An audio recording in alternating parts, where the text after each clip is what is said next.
Boa noite, amigos. Vamos retomar o estudo do Evangelho, iniciando com a prece.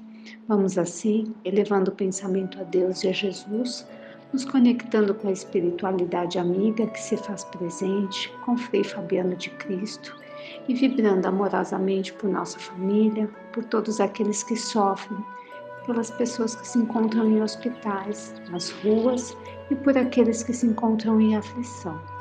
Que Deus, nosso Pai, possa amparar a cada um de seus filhos, fortalecendo na fé e na confiança em Deus.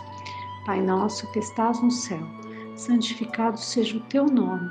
Venha a nós, Senhor, o teu reino, e seja feito, Pai, a tua vontade, assim na terra como no céu. O pão nosso de cada dia nos dai hoje sempre. Perdoa, Senhor, as nossas dívidas, à medida em que aprendemos a perdoar os nossos devedores. Não nos deixe cair em tentação e livra-nos da prática e do pensamento de todo mal. Que assim seja, graças a Deus. E hoje nós estudaremos o capítulo 12, Amai os vossos inimigos.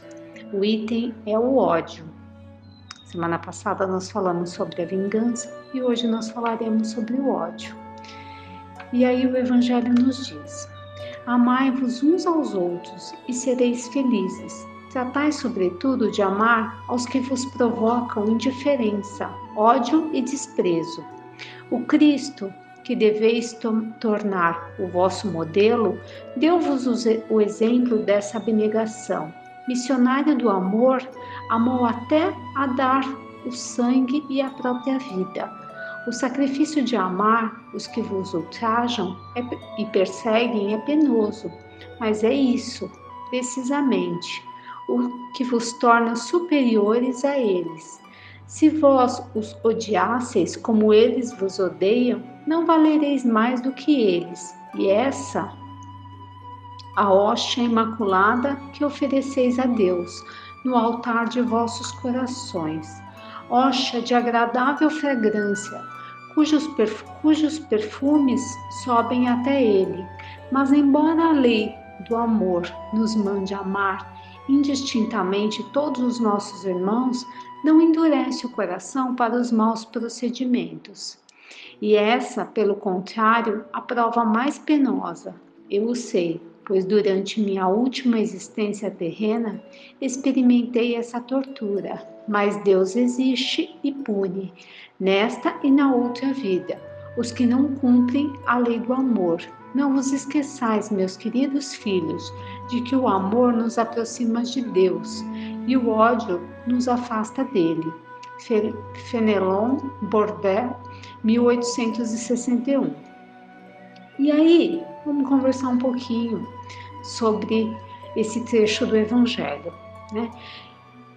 Que nos diz sobre o sentimento do ódio e de como ele nos distancia do processo de evolução e da ascensão ao Pai. E vamos conversar um pouco sobre a mágoa, pois é através dela que surge o ódio. E o que é a mágoa? Na acepção da palavra, ela significa mácula. Traduzindo, é uma mancha. Daí vem o nome da Nossa Senhora, Mãe de Jesus, que é chamada de Maria Imaculada, que quer dizer sem mancha, pura. Fazendo uma analogia da mágoa, mancha, comparamos a um hematoma, que após um impacto surge na superfície de nossa pele e provoca dores. Imagine se várias vezes provocamos atrito no mesmo lugar. Ela passa de uma coloração roxa para uma coloração avermelhada, até que surge um caroço.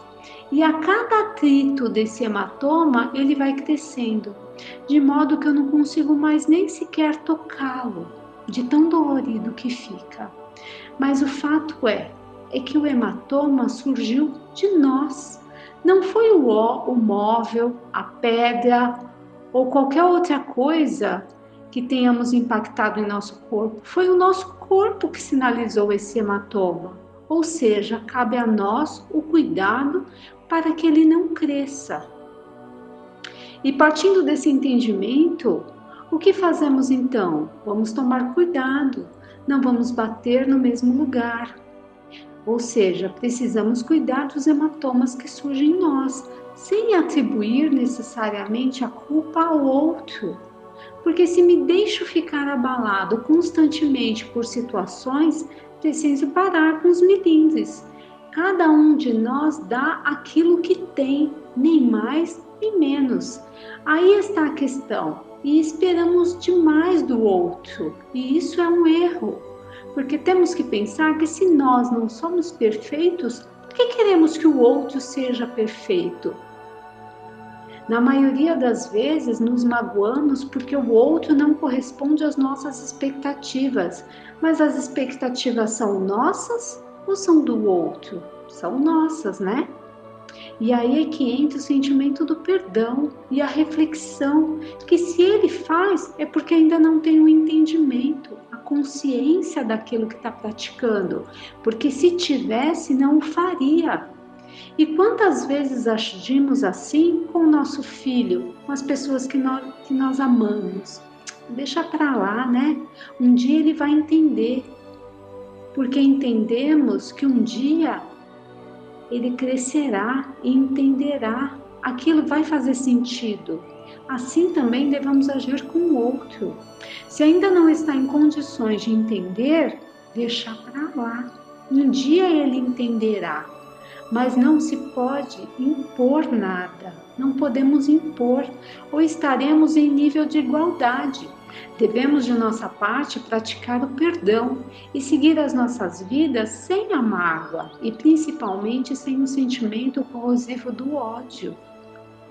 Tem uma fala do filme do Divaldo, eu não sei se todo mundo assistiu, mas é muito bonito, onde a Joana fala para ele que ao fim desta jornada verás que a luta sempre foi entre você e você mesmo. Ou seja, se nós somos perfeitos, como esperar a perfeição do outro?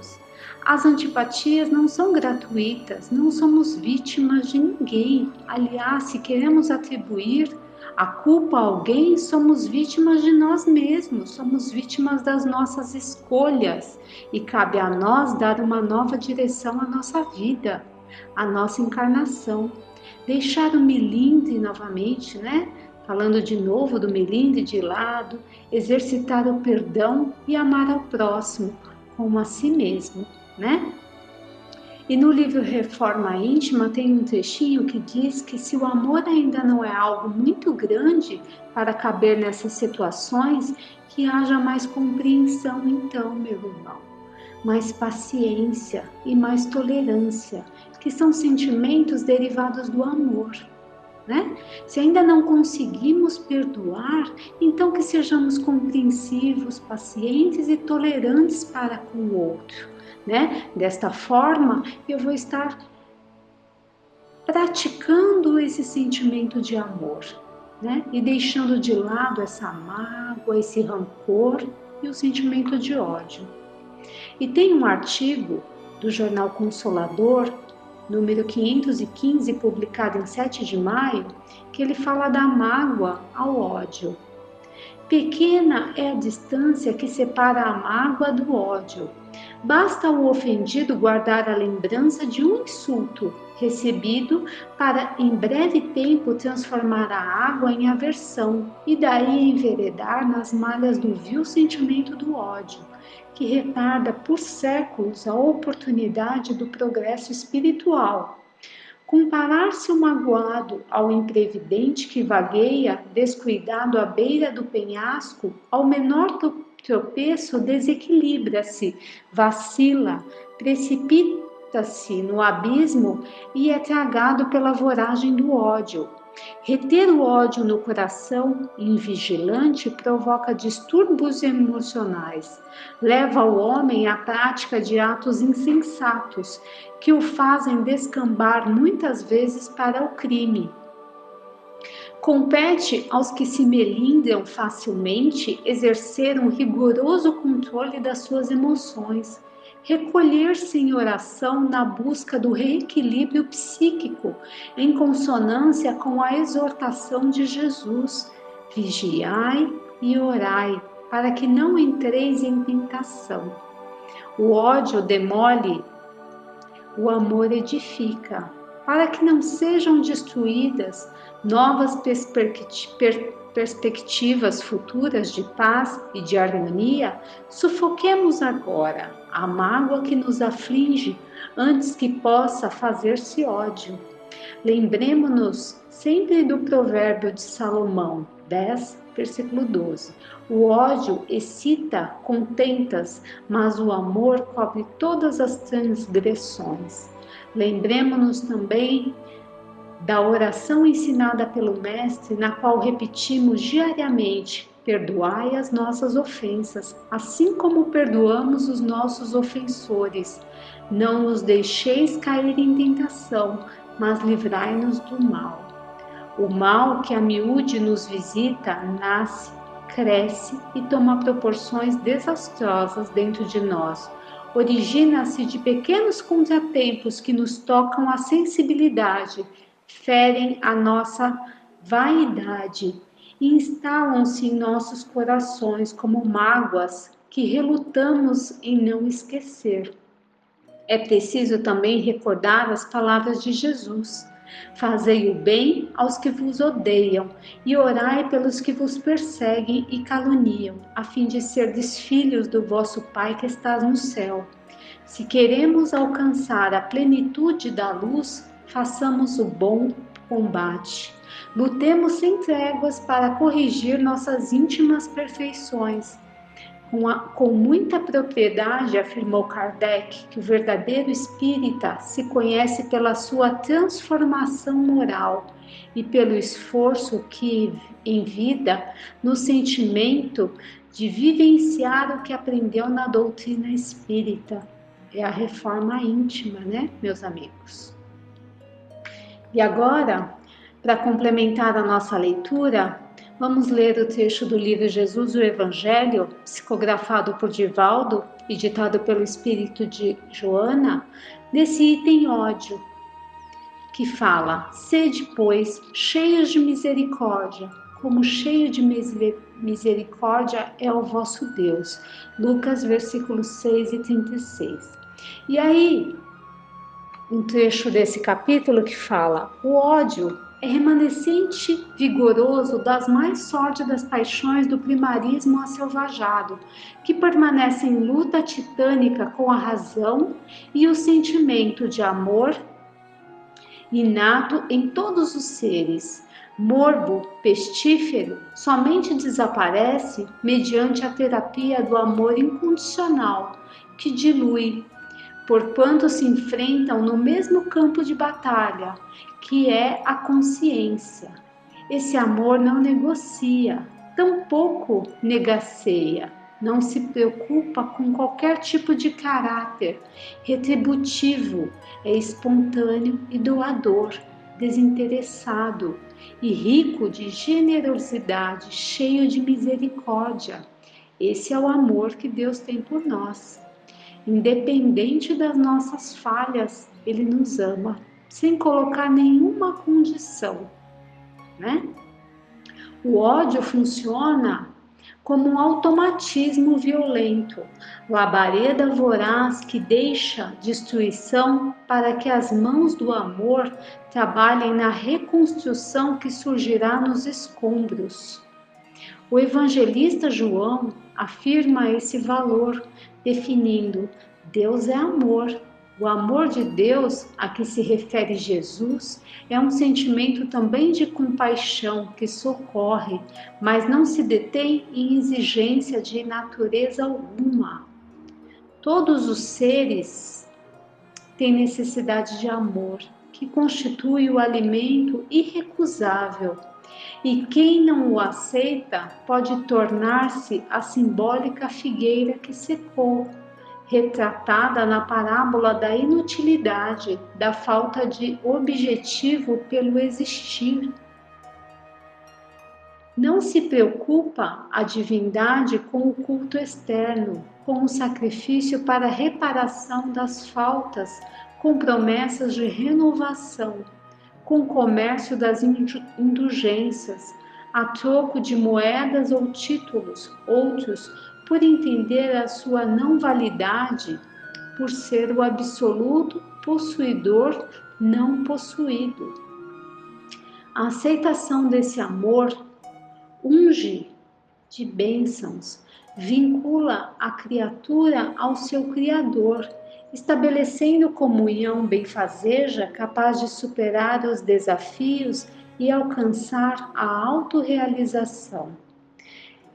Em um período de violência e vilania como aquele na qual ele viveu, e aí ela se refere a Jesus, né? Não muito diverso da atualidade, embora as suas incomparáveis conquistas de variada ordem, a condição de ser humano era um risco, porquanto seu valor irrisório era semelhante a de uma limária de carga, a um animal de carga, especialmente se pertencesse às classes menos favorecidas, sem dinheiro, sem projeção social, destituído de qualquer destaque político. Jesus rompeu o convencional, inaugurou um especial compromisso com a vida, o amor de misericórdia. A sombra coletiva de Israel não podia entendê-lo, e ele o sabia, mas se tornava urgente lançar as bases e as balizas do reino de Deus, preparando os dias do futuro. Assim, pouco importava o tributo que o homem Jesus teria que pagar para a fundação da nova era entre os demais homens. Para tanto, utilizou-se do amor misericordioso para atender aos enfermos, que ajudou na recuperação da saúde, mas também aplicou a Zaqueu, o publicano que desceu da árvore, que é símbolo psicanalítico expressivo, para recebê-lo na sua casa. Aquele amor que o inundou alterou-lhe a conduta e ele usou de misericórdia para com seus servos, assalariando-os com abundância, apresentando-se sem dívidas ou cobradores à porta dos seus sentimentos. Aquele homem deixou que a sua sombra cedesse lugar à síntese do conhecimento com o sentimento, inundando-se da conscientização dos deveres em relação a si mesmo e ao seu próximo, a vida.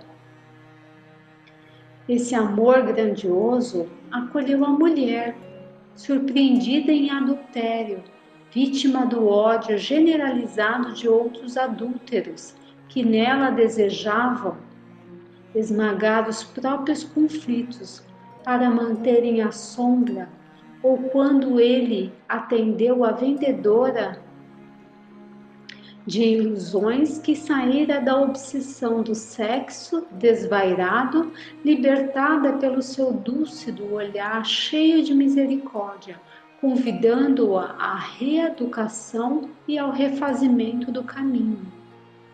Esse amor não censurou a ninguém, porque é feminino e maternal. No entanto, advertiu, caracterizando ser também masculino e paternal, em perfeita identidade da ânima com ânimos, em perfeita harmonia no homem Jesus.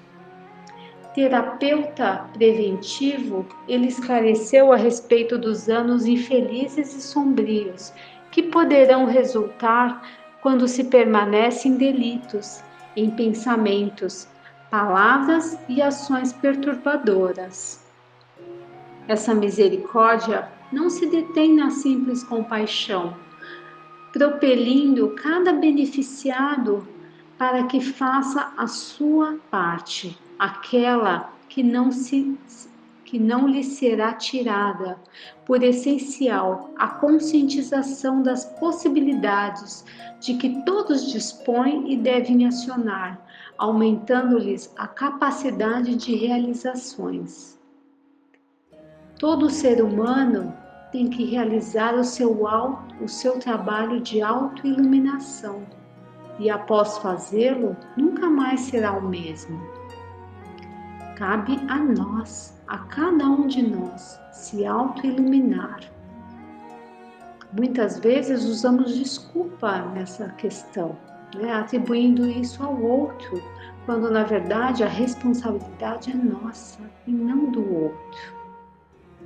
Esse é o amor que levanta do abismo e alça as cumeadas do progresso moral, passo avançado para a libertação espiritual das mazelas e chagas decorrentes dos erros transatados.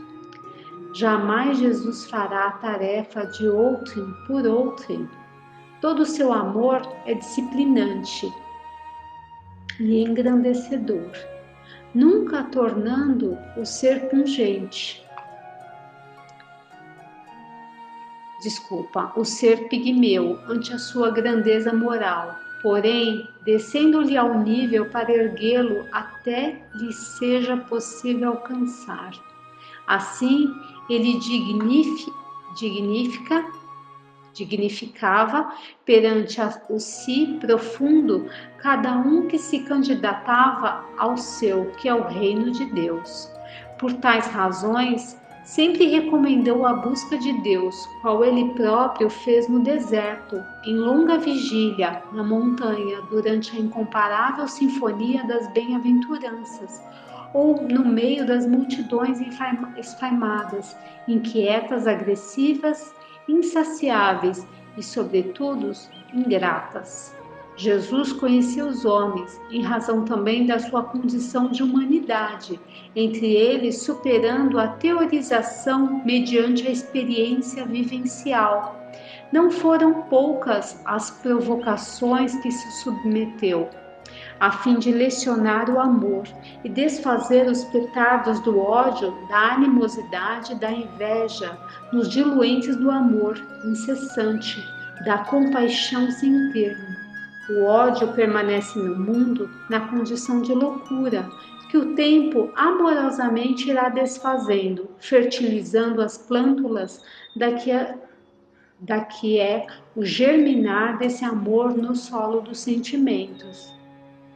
Enquanto paire na sociedade a sombra coletiva, é necessário estarem os homens cheios de misericórdia, assim como cheio de misericórdia é Deus.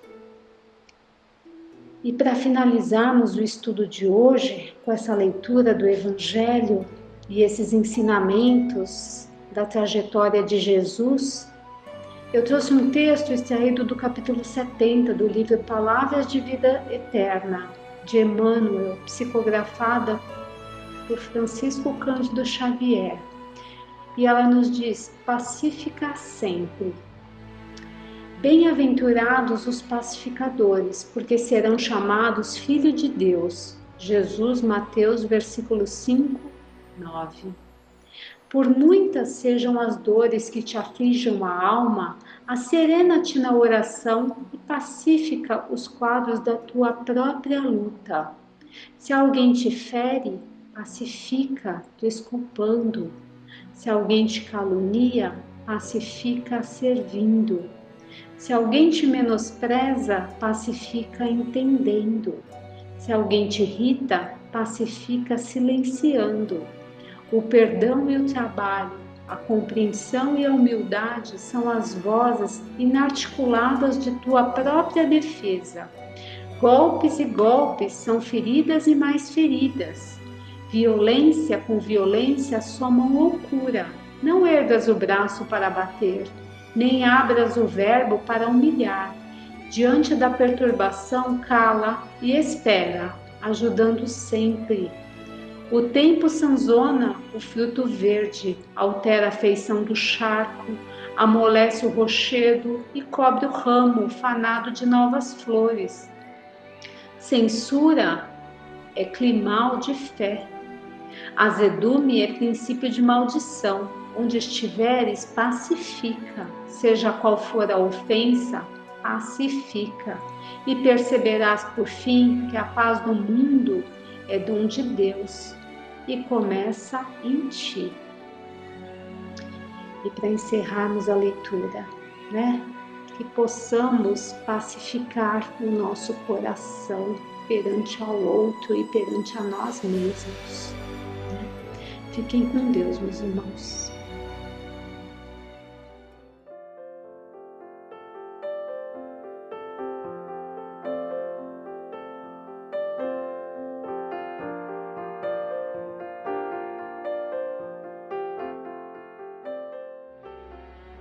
Boa noite a todos.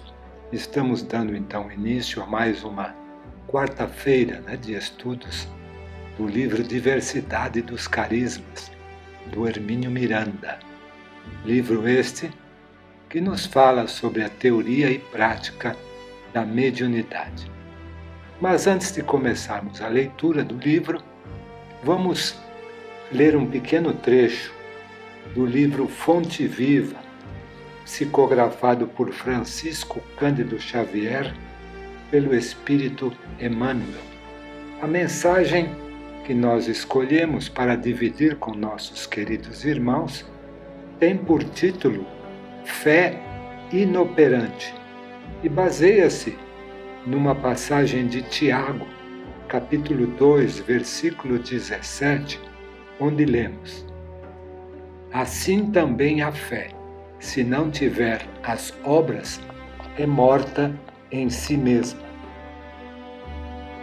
A fé inoperante é problema credor da melhor atenção, em todos os tempos, a fim de que os discípulos do Evangelho compreendam com clareza que o ideal mais nobre, sem trabalho que o materialize a benefício de todos, será sempre uma soberba paisagem improdutiva. Que diremos de um motor precioso do qual ninguém se utiliza? De uma fonte que não se movimente para fertilizar o campo?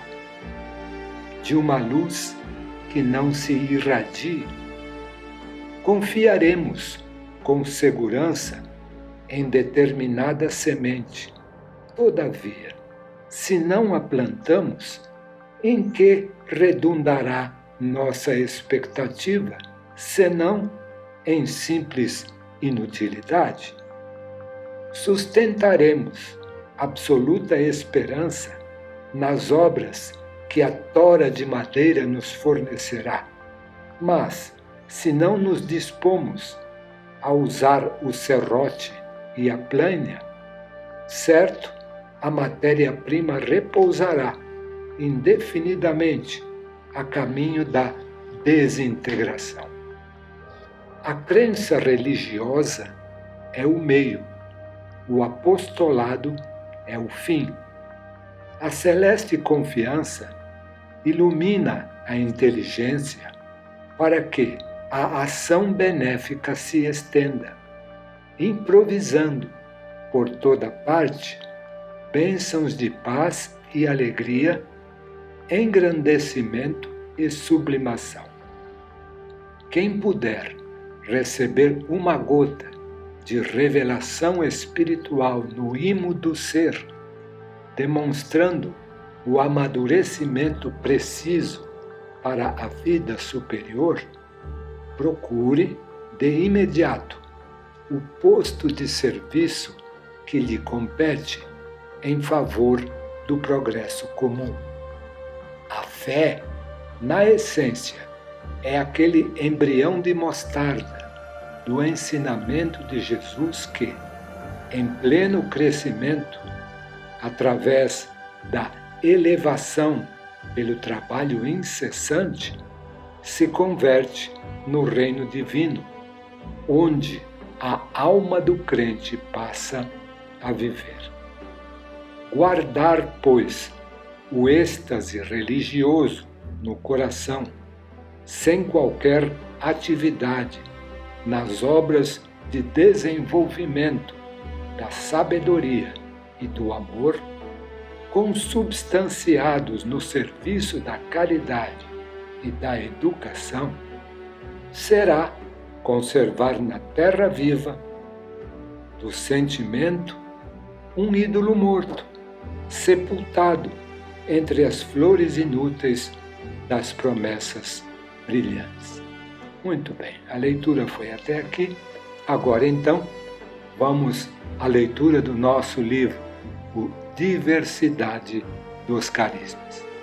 Muito bem, do capítulo 8º que estamos lendo, vamos agora à leitura do item 9, que tem por título vidência e clarevidência. Vamos dar um passo atrás para comentar certos aspectos da segunda conclusão, ou seja, a de que só devemos atribuir o nome clarevidência a fenômenos que produzam efeito óptico, seja sobre os órgãos comuns da visão ou diretamente sobre os dispositivos cerebrais correspondentes. É que incluímos aí a visão do passado e do futuro, tanto quanto a do presente. Só porque o fenômeno da clarevidência antecipa eventos ainda não ocorridos em nosso contexto normal de tempo, não vejo por que jogarmos tais fenômenos para a categoria de premonição, profecia ou pré-cognição. Da mesma forma que uma penetração no passado não significa necessariamente retrocognição. Realmente ocorre, nestes casos, um conhecimento ou cognição antecipado ou posterior de eventos.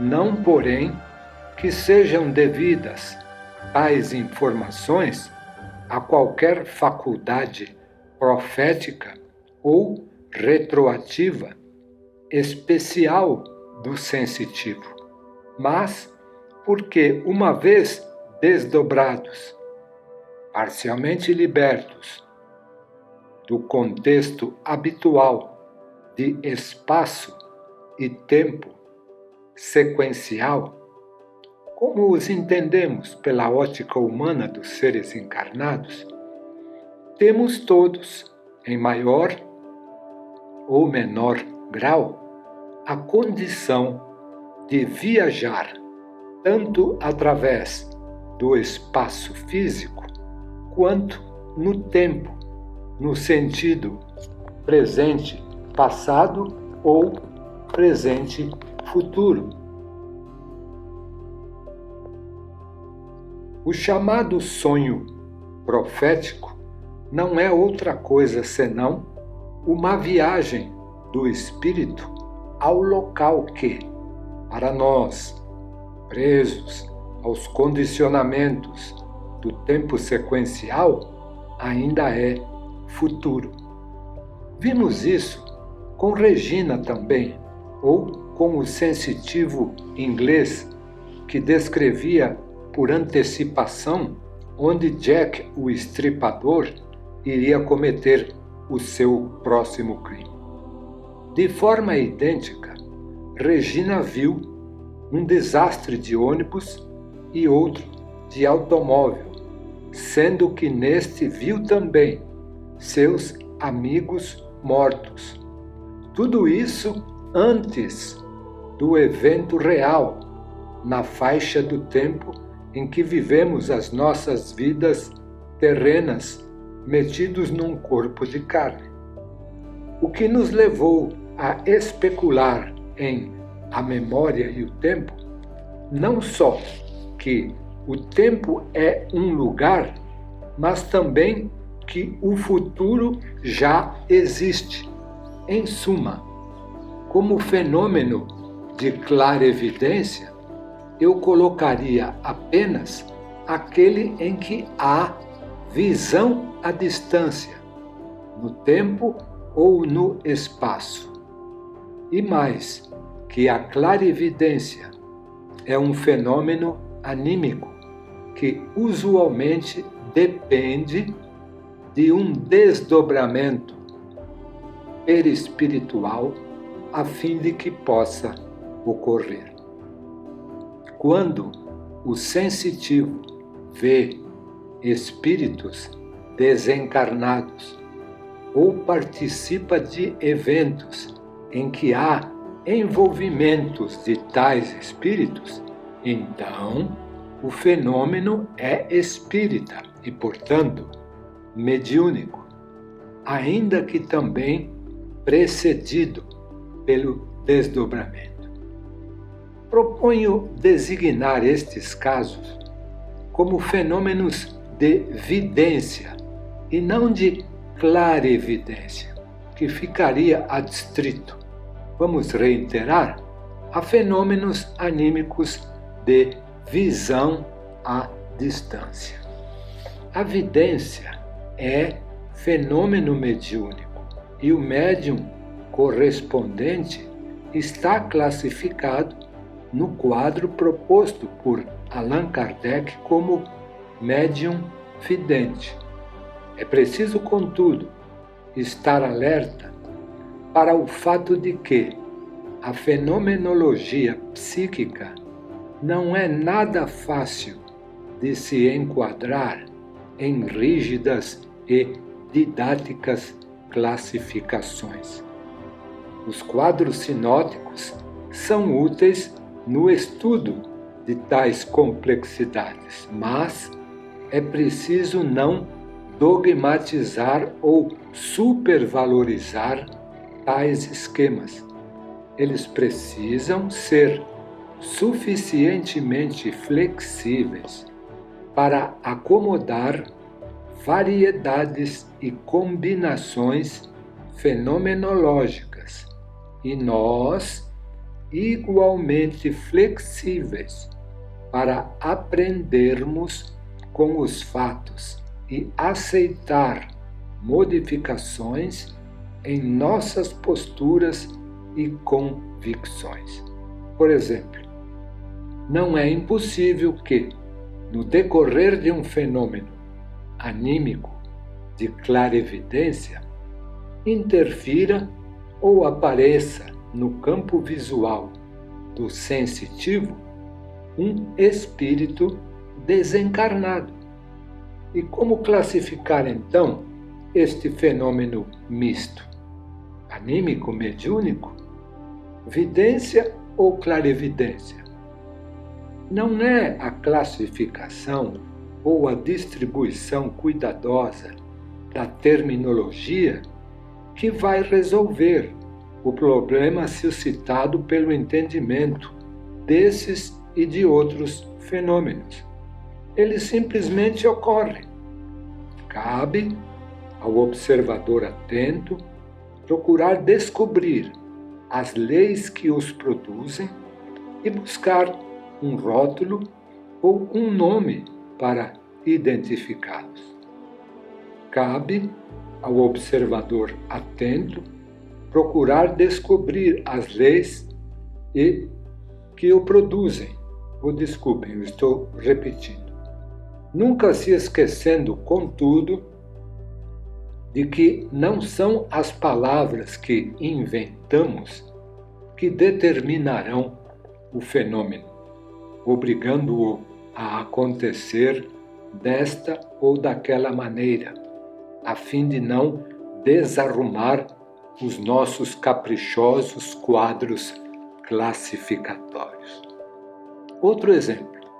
Há fenômenos de evidência ou clarividência, difícil ainda determinar-lhes a natureza com precisão, em que as imagens ficam como que superpostas, ou melhor, como num quadro menor dentro de um maior.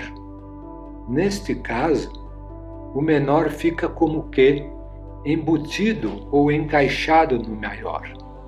O fenômeno ficou exposto no livro A Memória e o Tempo, e para ele arrisquei-me até a desenhar uma ilustração a pico de pena, mostrando uma paisagem externa com um rio, uma casa, árvores, etc., dentro da qual, num quadrinho menor, aparece a mão de uma pessoa escrevendo algo numa folha de papel. A falta de designação apropriada usualmente com sonoros radicais e sufixos gregos, batizei o fenômeno de janela psíquica. Segundo Regina, isso ocorre de repente, sem nenhuma sorte de preparação ou aviso. Sentada, de pé ou deitada e lúcida, acordada, diz ela que sim, mas tenho minhas dúvidas, como já vimos. De repente, no próprio ambiente em que ela se encontra, abre-se uma janela, geralmente larga, através da qual ela vê cenas diferentes daquilo que está no ambiente físico em que se encontra. Às vezes, as figuras são estáticas, como slides fixos projetados numa tela. Tudo em cores. É como se fosse um retrato mesmo ao natural e não uma pintura. Como se o movimento de uma cena real ficasse de repente congelado ante seus olhos. Acontece também surgirem pessoas ali, também paradas, em posições congeladas, porém, tudo dentro dos limites da janela. Fora desta, no milímetro seguinte de espaço, continua a visão do ambiente físico em que ela se encontra. Certa vez, ela viu, assim, uma figura de mulher, bonita, de perfil, cabelos muito pretos, despejados sobre os ombros. De outra vez, foi um homem de pé, sem camisa, fumando um cachimbo, também estático. Certas cenas têm movimento, contudo. Ela costuma conferir o ambiente onde se encontra, a fim de se certificar de que está bem consciente de tudo, ou seja, de que aquilo não é uma ilusão de ótica ou uma alucinação. Como sempre acontece e temos observado, ela insiste em dizer que está bem acordada, assim mesmo com a expressão grifada, enquanto eu, com a mesma insistência, estou convicto de que ela está consciente, sim, mas não acordada, ou seja, em estado de vigília. Como o desdobramento é consciente, ela acha que está também acordada no corpo físico, o que não é necessariamente verdade. Pode até ocorrer que a consciência esteja como que repartida, como vimos em Derrochá, ficando parte no corpo físico e parte no corpo espiritual, ou melhor, no corpo físico e no corpo espiritual simultaneamente. A hipótese aqui, como lembra o leitor, é a de que a curta distância entre o corpo físico e o perispírito, a consciência tem condições de estar presente em ambos ao mesmo tempo, o que daria a ela a impressão de estar bem acordada. Mas não é o fato de estar ou não acordada que importa aqui, e sim o de que ela tem uma visão simultânea de dois ambientes com os seus eventos próprios e autônomos. No quadro maior, ela vê o ambiente em que se encontra fisicamente, seus móveis, as paredes, cortinas, etc., até a linha que os separa do ambiente número 2, o menor. A fatia de paisagem que se projeta na janela tem profundidade normal, tridimensional, com as perspectivas próprias. Não é um quadro bidimensional só com comprimento e largura. Duas dessas curiosas projeções ela gravou bem na memória. Uma delas era uma cena que ela situa aí pelo século XV ou XVI, a julgar pelas roupas usadas pela figura humana presente. Começou vendo os degraus de uma escada estreita. Deixemo-la descrever o que se segue. Acompanhando os degraus, diz ela, dei com uma porta maciça de carvalho, larga e alta, do que se depreende que ela estava lá na cena, portanto, já desdobrada e obviamente consciente, mas não acordada. Em seguida, vi uma pessoa que se aproximava. Era um homem alto, bonito, forte, e trazia sobre os seus ombros uma capa de veludo de cor creme dourado. Seus cabelos eram negros, anelados e desciam até os ombros. Ele chegou e subiu as escadas. Eu via claramente as suas botas. Eram pretas, pareciam de couro muito macio e estavam lustradas. Ele chegou até a porta e parou diante dela com um pé no degrau de baixo.